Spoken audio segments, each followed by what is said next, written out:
Hey guys, welcome to part 4 of our series, Into Him.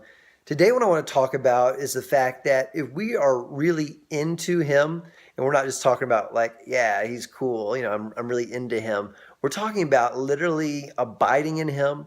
We're talking about a branch that is connected to a vine, fully dependent on the vine.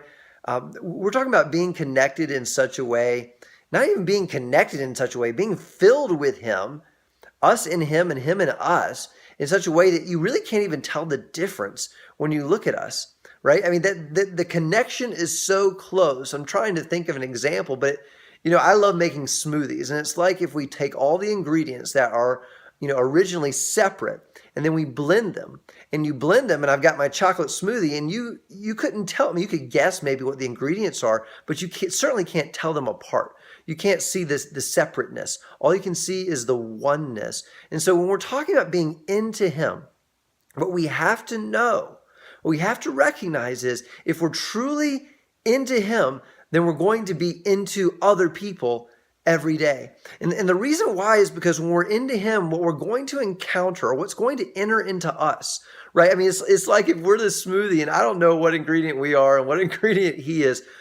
Well, let's say that in the chocolate smoothie, if we've got a banana, ice, the chocolate powder, whatever, He's the dark chocolate almond milk, right? Or maybe He's the chocolate powder. He's the thing that turns it chocolatey, right? He's the thing that gives it color, right? So when the smoothie is originally has ingredients that are all different colors, like the banana is white and the kale is green and the ice is, of course, clear. Maybe the almond milk, maybe it's just almond milk and that's white. But then you put that chocolate powder, that rich chocolate powder in there, right? That protein powder.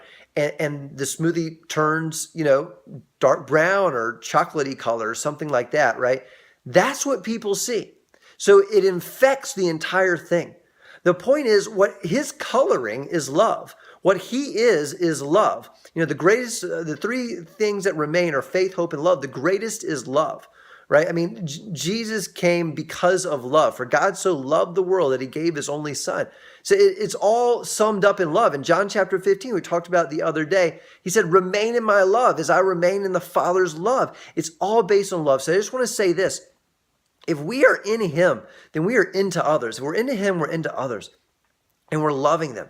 And we're pouring love into them every day. And of course, we want to talk to them about Jesus too. We want to share Jesus and what He's done in our lives, what He can do in their lives. We want to pray for them for healing, for miracles.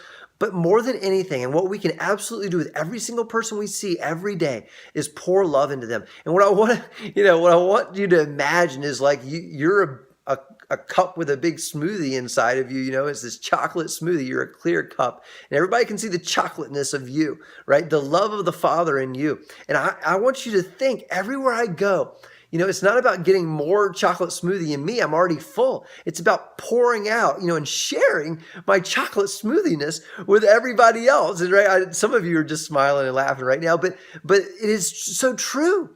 I met with about 4 or 5 people yesterday. Some were by phone, some were by, voice messenger, on Facebook, and then 2 were in person, and they all needed love. They all needed love, so much. They were hurting in so many ways, and they had challenges, and they needed hope, right? And I was praying the entire time I was meeting. I just thought, God, let me pour out love into these people, and let me pour out love in the people I meet with today. And by the way, I'm not saying that everybody that I meet with, is just screwed up in this huge way. I'm saying everybody's got challenges. I'm talking about the challenge we all have. Don't think to yourself, oh, you must have been meeting with really hurting people. No, I was meeting with people. And guess what? When I was meeting with them, I needed love too.